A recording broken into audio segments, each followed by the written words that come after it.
na po na 7:57. Kasama na po natin sa linya si former Senator at dating PNP Chief Panfilo Ping Lacson ukol po sa kanyang naging pahayag kamakailan lamang dito nga po sa kidnapping ni Anson K, isa pong Filipino-Chinese. Senator Ping, magandang umaga po. Hi DJ, magandang umaga. Kay Ted, magandang umaga rin. Morning, sir.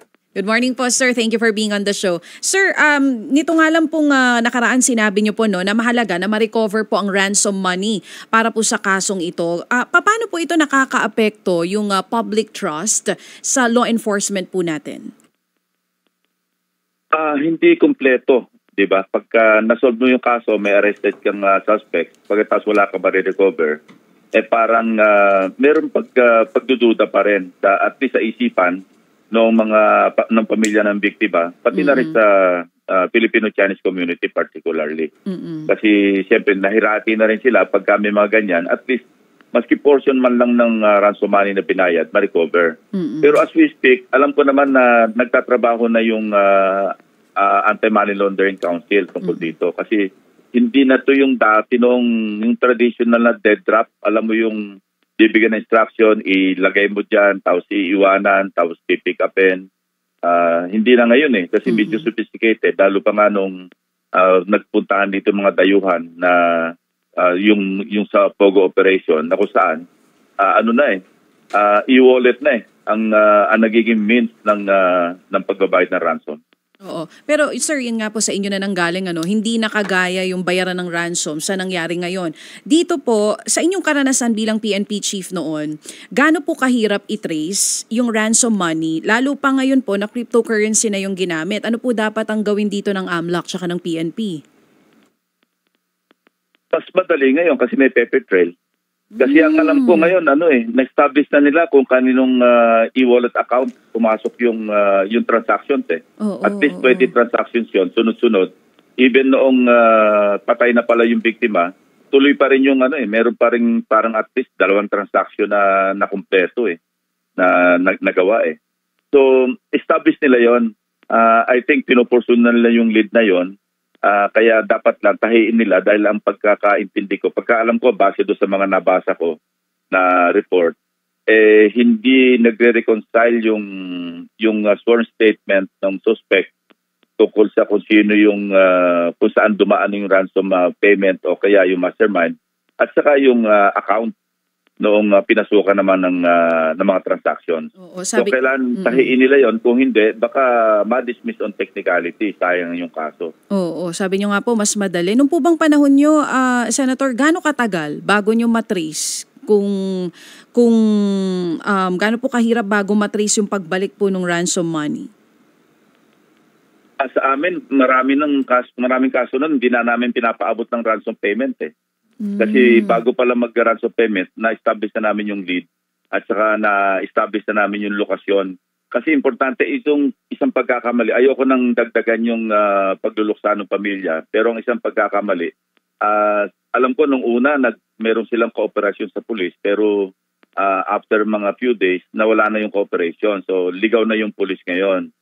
Ang nangyari, they were at the mercy of the kidnappers. Kung ano yung instruction, sunod na sunod. So, ang importante kasi bago ka man magbayad ng ransom, kung if ever it comes to that, meron kang proof of life na tinatawag. Kailangan ma-prove, makausap mo o kaya magpakita ang mga kidnappers na naandyan yung binabayaran mo, buhay. At hindi yung parang bulag na magbabayad ka. Wala ka man lang idea kung ano na yung kinahitantan ng biktima. Importante rin po yung cooperation ng pamilya sa mga ganitong klase ng insidente kasi kahapon sa usapan namin with VACC, ang sinasabi minsan daw po may mga pagkakataon na pagka may live kidnapping, yung pamilya hindi muna nakikipag-coordinate sa pulisya. Totoo yun. Ang may papayo ko lang kasi meron kaming katrabaho noon yung MRPO, Movement for Restoration of Peace and Order.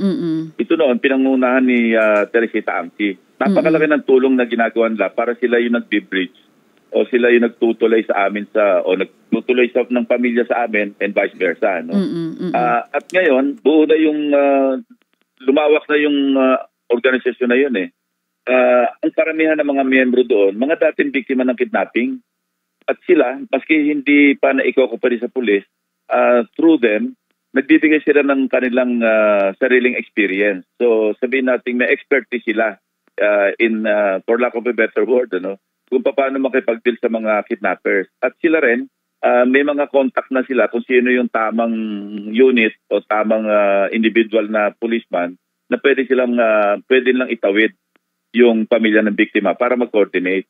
Ganyan ang karamihan nangyayari sa amin. Pero ang bottom line, hindi naman magtitiwala yung mga pamilya ng biktima, future victims, kung walang resolution yung kaso.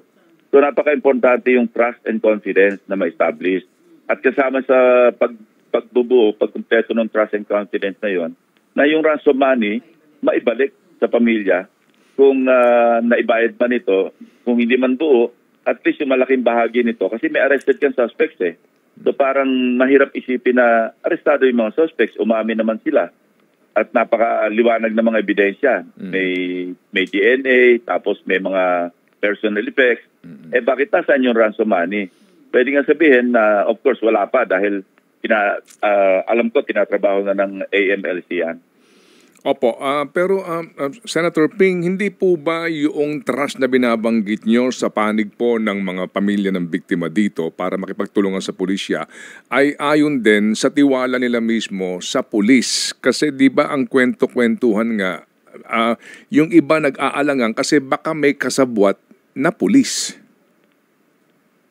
Totoo rin yun kasi talagang hindi lang suspecha, may mga talagang validated information na lalo na nung sa kasagsagan ng POG operation, yung mga tiwaling pulis, mapa-dismiss man o nasa servisyo pa, nag-aaktong bodyguard ng mga Chinese operators. At habang umaaktong bodyguard, nagagamit din sila sa pag-commit ng mga krimen, lalo na kidnapping. Yun ang isang problema. Kaya importante rin, meron talaga magtatawid sa kanila na isang organization na katulad ng MRPO na kung saan alam nila kung sino yung kukontakin na pulis kasi nakatrabaho na nila matagal na. Hindi lamang sa panahon namin, maski noong tapos na kami, naandyan yung AKG, wala na yung PAOK-TF, pero ganun pa rin, buo yung may mga pinuno yung AKG nung araw na buo yung tiwala ng Filipino-Chinese community through the intercession of yung mga NGOs nga. Opo, kasi yung nga po nung panahon po ninyo and then after your term, yung nga pag may gantong may grupo ng Chinese, kagaya po nila Ma'am Tessie Angsi, na kapag mayroon naharap sa gantong pagsubok ang isang pamilya, silang kokontakin at sila mismo, si Ma'am Tessie, ang magiging tulay doon sa agency na tutulong doon sa pamilya po ng biktima. Sa ngayon po, sir, ang DILG daw po at PNP bubuo ng task group para po dito. Ano po ang inyong maipapayo po sa kanila sa ganitong sitwasyon ngayon? Para nga doon sa sinasabi po ninyo na importante nga yung confidence po ng pamilya ng biktima at ng mga Pilipino dito po sa kakayahan ng gobyerno na ma-resolve itong ganitong uri po ng mga kaso. Tuloy, malaking bagay nung nagbuo ng actual sila ng special task force yung binubuo ni na Police Lieutenant General Edgar Alan Okubo at saka ni General Torre, di ba? At malaking tulong yon kasi na-organize. Ang masama kasi ang nangyayari, ito hinaing na rin ni Miss Tessie Angsi sa amin, na bakit yung AKG of late, para nagiging springboard na lang sa promotion kasi dati hindi naman one-star general yung TO dyan, yung time and grade na position, ngayon naging one-star. So ang parang nagiging accommodation na lang yung position kung sino yung halimbawa sabihin na natin medyo paborito at gustong i-promote para ma-justify yung promotion, i-appoint yan maski walang karanasan. Pagkatapos i-alis din para mabigyan na ng ibang assignment. So parang stepping stone lang. Ang maganda sana maging more or less permanent kasi wala namang permanenting hepe ng isang unit yan dahil after 2 years marorotate sila, pero dapat meron ng understudy na natitrain kasama sa mga operation, alam na rin ang gagawin, familiar na, at kasama din sa pagka nagko-coordinate yung mga NGOs, alam na rin nila kung sino yung pwedeng papalit. So may continuity, may transition, hindi yung pag-alis, kakapana naman kung sino yung papasok at para ma-promote at ililipat na naman, wala na namang mangyayari. Opo. Senator, sa ngayon ho ba, ano po ang report na inyong tinatanggap? Sa usapin po ng kidnapping cases, sa mga nagdaan, ito hong nagdaang administrasyon ni Pangulong Duterte at sa ngayon, meron ho bang pagkakaiba sa bilang? Ang huling report na natanggap ko din, yung for the last, yung sinasabing 5 weeks, of course, kumandar na yan, mga 5 to 6 weeks na eh. 3 yung unresolved, yung hindi nasusolve. Isa yung 14-year-old na pinutulan ng daliri. Mm-hmm. Tapos merong isa pa na hindi parang malayo sa modus operandi nitong kay Anson K at saka doon sa bata. Mm-hmm. Yung, kasi medyo maliit ang ransom noon. I think nasa mga 500,000 yung binayaran. Hindi na-solve yun. At hindi rin na-solve pa yung sa bata. I hope kung mailink nila dito, makakalap sila ng enough evidence para maipile din yung kaso doon sa mga kidnappers ng bata. Kung sino man yung gumanap noon na may kinalaman din o kasama rin dito sa kidnapping ni Anson K. Kasi yun ang mga hindi nasusolve. The moment na hindi mo masolve ang kidnapping, talaga mag-aalala yung community. Dahil iniisip nila, paano kami kung hindi naman yun nasusolve? Pero meron ho ba talagang, sir, is this a constant thing sa Pilipinas? Hindi ho na titigil talaga ito as far as you can remember? Well, kidnap for ransom is like murder. Kidnap for ransom is like any other crime. Mami-minimize, pero hindi mo talaga may stop altogether. Parang drugs din yan eh. Maski anong krimen, hindi talagang pwede sabing zero. Magsisiro yan, maglelelo pagka halimbawang maraming nahuli. Pero as long as merong naiwan ng remnant doon sa grupo ng kidnappers, magre-recruit uli yun eh. Meron ng knowledge yun, meron ng experience yun, at meron ng resources yun. Kumbaga, so magkukuha ng mga bagong miyembro, mag-form ng grupo, magkikidnap ulit. So napaka-importante talaga, malikom lahat. Natatandaan ko noong sa Red Scorpion Group, February 1993, Yung pagpasok ni President Ramos noon, talagang yun ang number 1 problem ng bansa. Peace and order problem, particular na yung kidnap for ransom. Kasi parang naging cottage industry. Mga 2-3 times a week, meron nakikidnap. So talaga ito yung pinagtuunan namin ng pansin noon, walang tulugan, na hindi kami pinatigil talaga ni PACC Chairman, Vice President Erap noon, hanggang hindi na-neutralize yung grupo. Noong natapos yung nag-culminate ito doon sa, tatanda ko, Sitio Danga doon sa Bulacan, napaka-crude na mga equipment namin noon. Alam mo yung R7000, yung parang signal equipment ng Philippine Army. Yun ang ginagamit namin. Ikot kami ng ikot, parang dimotor na manual, Tapos akit pa kami sa puno, akit kami sa water tank para mag-triangulate. Kasi yung primary suspect noon, nakagawian, every 10 o'clock at saka 4 o'clock ng hapon, tumatawag sa pamilya. So yun lang aming lead doon. Pero tuloy-tuloy ang kidnapping noon. Talagang walang humpay. So nung na-neutralize yung grupo, napatay si Alfredo De Leon, yung Joey De Leon, nag-zero. Zero kidnapping from February 23, I think, hanggang ang unang-unang kidnapping na naganap yung kay Jack Chow. Yung May na yon, May 11 na yon. Isipin mo, mahaba-haba rin yung respite na yon na talaga nakapahinga ng gusto at napanatag ang loob ng mga yung sa Filipino-Chinese community. And eventually, ito na naman yung panibagong grupo, yung 50 million peso group na malaking grupo at saka napakaraming kidnapping. Ito, natapos din kasi naka-rescue kami ng 3 sabay-sabay doon sa May Angeles City. Na kung saan. Tapos yun, naka-recover kami ng mga na-aresto, naka-recover ng ransom money at lahat. At ito, lahat talaga sinosoli namin buo. Meron pa kami, Ted, na experience noon, si Regan King sa Cebu, na ibaon na sa lupa kasi nahuli yung iba. Siyempre, malaking bulto yung pera. Binaon na sa lupa. Pero nasundan pa rin ng mga operatiba namin. Hinukay, may report. Alam mo, yun ang parang panindigan bilang pinuno noon, ang PAOK-PF. Talagang manindig ang balahibo mo. Isipin mo mga tao mo, wala naman nagbabantay sa kanila. Hinukay nila na madaling araw. I-report nilang buong buo, sir, ito yung na-recover namin. So ito yung malaking bagay na mga pagpanumbalik ng kumpiyansa, ng trust, ng Filipino-Chinese community o ng public at large sa law enforcement. Opo. So dito nga po sa panawagan nyo, no, yung recovery nung ibinayad na ransom money, ito pong si David Tan Liao na ito, ang sinasabi po nila Boy Evangelista, 4 na presidente na ho palang namamayagpag ito. Nag-iiba-iba lang po ng alias, pero sinasabi nga niya, noong pa pala ito siya engaged sa kung ano-ano aktibidad. Pero ngayon lang po ito nahuli dito po kay Anson case. Ano sa inyong pag-aanalisa sa kanyang uri po ng mga individual, ano, na ito ho pala ang kanyang modus, kidnapping din for ransom. Bakit kaya ang tagal, no? At ano siya, marami siya mga pictures with different politicians, no? At ginagamit niyang paraan pa yata ito parang makadikit sa ilang mga negosyante. Totoo yun, Ted. Ang information ko, 3 na yung pinapatay dyan eh. Pero isipin mo, bakit siya nag-surrender? 2 yung nahuli, itong si David Tan Liao, nag-surrender. Nagkusa. Bakit? May lakas ng loob na kaya niyang lusutan itong kaso. Kasi ganun na nangyari nung araw eh. Meron na siyang kaso, pero lumalabas, parang nareglo niya yung biktima or maski anong nagawa niya, kaya meron siyang isang kaso na na-dismiss. So bakit siya magsusurrender? Malaki yung tiwala niya sa sarili niya. May hubris nga na hindi, susurrender ako dito.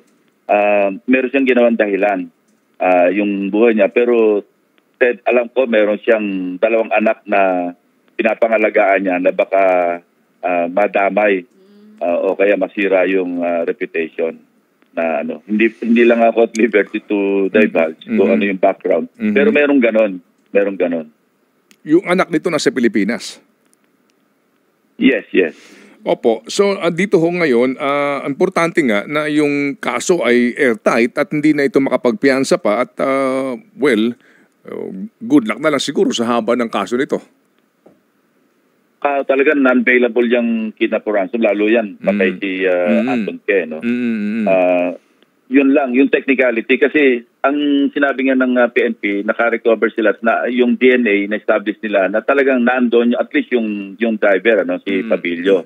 Pero dapat, kung na-secure ng yung, kasi sinerge warrant nila yung bahay eh. So maraming mga personal effects. Sana man lang, na-expand nila yung pag-conduct ng DNA exam, DNA test, na kung saan baka makakuha sila ng hibla ng buhok o maski anong pwedeng makapagtukoy doon sa mga malefactors, sa mga perpetrators. Na kung saan, ma-establish nila, hindi nyo maitatanggi kasi alam mo yung sworn statement, Ted, ang daling i-retract yan eh. Pagdating ng araw, sasabihin lang nila, pinuwersa kami. Yes, sir. O hihina yung kaso. Pero sir, meron pa hindi talaga bang hanggang dito lang ito kay David Tan Liao? May sinasabi pa ho yung grupo po ng mga negosyante na may 2 pa ditong hindi nahuhuli. Hindi kaya hindi pa ito case solved eh. Hindi. As far as the PNP, talagang case solved na yan kasi na-inquest na nila eh. Inquested na yung 3 suspects, 3 arrested na suspects. Hindi nila pwedeng habulin pa at arrestuhin yung kung sino man yung 1 o 2 at large kasi hindi na sila, parang hindi na papasok to sa Rule 113, yung Section 5A, yung citizen's arrest. Kasi nga, di ba may mga provision doon eh. May mga panuntunan doon na fugitive, hot pursuit, tapos yung has just been committed, may probable cause, may based on personal knowledge. So hindi na ubra yung warrantless arrest. So ang gagawin na lang nila, maghihintay sila na lumabas yung warrant pagkatapos ng preliminary investigation at kung at large yung naisama nila sa kaso yung 2 base doon sa hawak nilang ebidensya, ma-issue na rin ng warrant yun. Sa kanila mapoporso yun.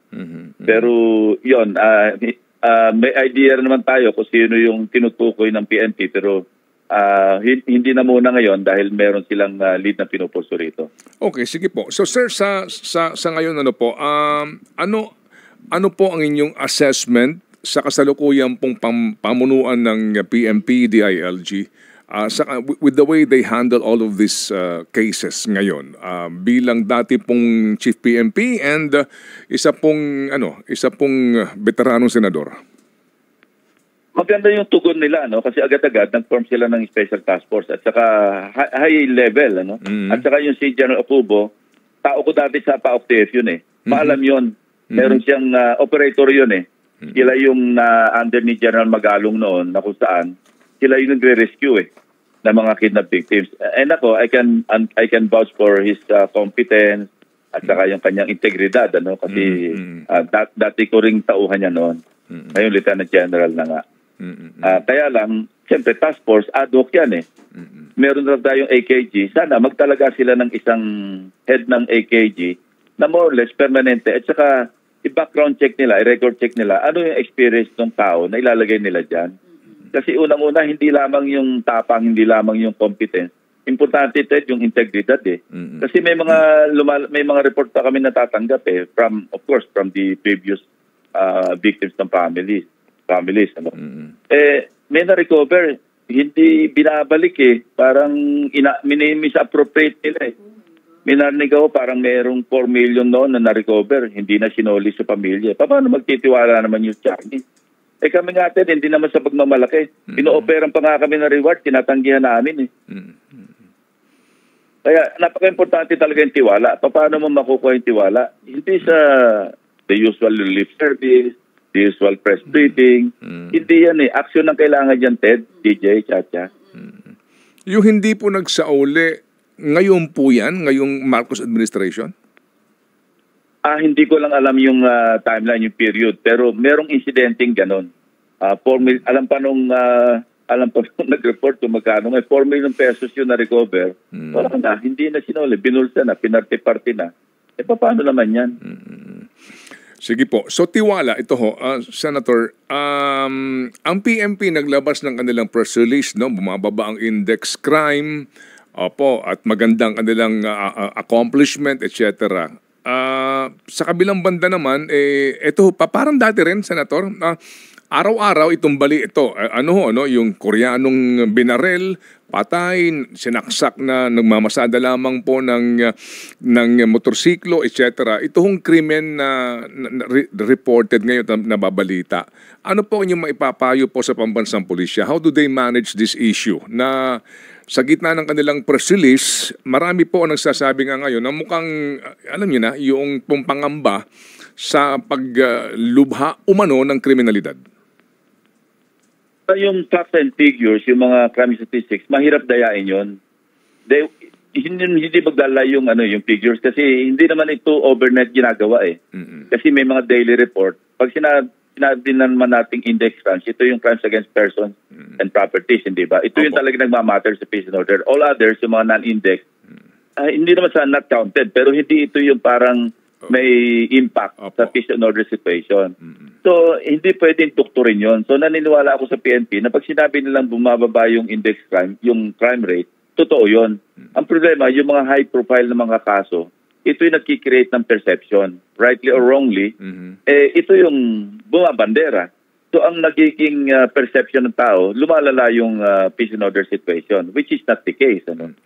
So, yung kailangan i-address ng PNP yun, again, sa pamamagitan ng pagbigay ng trust, ng kumpiyansa ng ating mga mamamayan. Well, at saka siguro nga po, pagiging kagaya po ng panahon ninyo, pagiging proactive ng PNP to engage the public and media, mainstream media, in a discussion para malaman ang ginagawa po nila, di ba? Oo, kasi dalawang bagay ito. Pag hindi mo na-prevent yung crime, isolve mo. Kasi crime prevention saka crime suppression. Ang prevention, alam naman natin yan. Nasa libro na yan, araw-araw narinig natin, di ba? Visibility, lahat ng intelligence, lahat. Yung suppression, ito yung mas mahirap na parte kasi naganap na yung krimen. Kailangan isolve mo para naman hindi maulit yung krimen at saka matakot yung mga yung mga possible o potential na mga perpetrators. Mabuti nga yung Ted, may mga may mga CCTV. Karamihan na nagamit ng PNP dito sa Anson case, tracking Opo. Sa CCTV footages, lahat. Maganda. Commendable actually yung kanilang ginawang aksyon. At maganda yung reaction na ginawa ng DILG, ng PNP, na nag-create kaagad ng special task force na high level. Na sa ganon, talagang hindi na maipakita, kundi talagang mapagtuunan ng pansin, ng makapag-focus dito sa particular na kaso kasi malaking dagok talaga sa kanila ito. Opo. Sige po. So, Senator Ping, salamat po sa inyo pong panahon sa aming programa at kami po muli nagagalak na mapakinggan po ang inyong tinig at ang inyong pong sharing of wisdom dito po sa napaka-importanteng isyong ito. Senator Ping, good luck po sa inyo. Godspeed, sir. Pleasure is mine. Thank you, Ted. Thank you, DJ Chacha. Opo, salamat na marami. Thank you. Senator Panfilo Ping Lacson.